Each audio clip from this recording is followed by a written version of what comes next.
lot of you asked me to explain a little bit more about this unique creation here.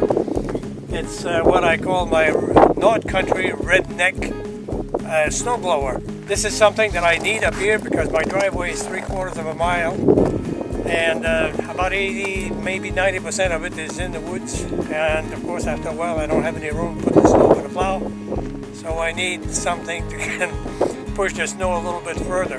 This unit here was originally designed to go in the back of a farm tractor, powered by PTO and on a 3-point hitch.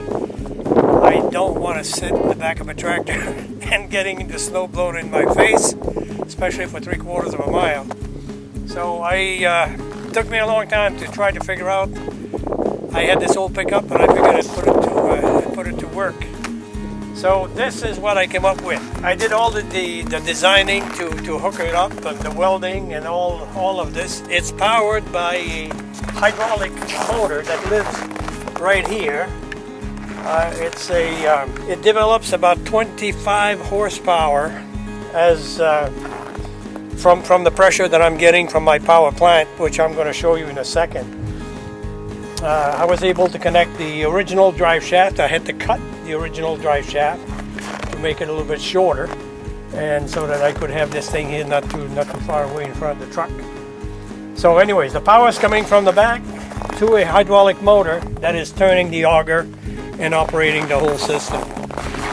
So now we can move on to the power plant, which is probably much more than I need. This is a 353 Detroit diesel engine. It originally came out of a crane. It develops over 100 horsepower at 2400 RPM. The way I got it set now, it's maxing out at 2200 RPM, and then it's powering this hydraulic pump.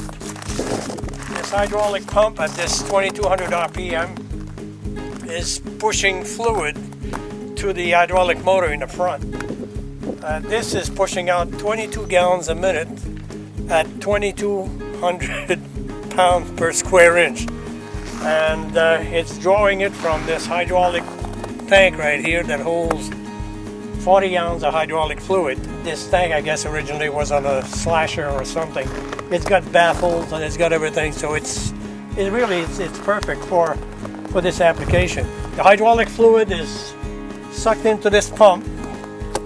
It's powered. It's as it turns, it's pushing through this valve, and then in here, this is the beauty of it. There is a control valve that, just like you would have on a bucket loader. The hydraulic fluid is coming through and it's returning, but then when you engage this valve, this control valve, now it's sending the fluid to the front, activating the hydraulic motor and turning the auger. It's operating at about between 18 to 2,000 pounds per square inch as in moderate snow. I kept the old all the gauges for the motor, for the rear engine. I got all my pressure gauge, oil pressure gauge, and amp gauge, and fuel gauge, and temperature gauge, of course, and of course the starter button is right here.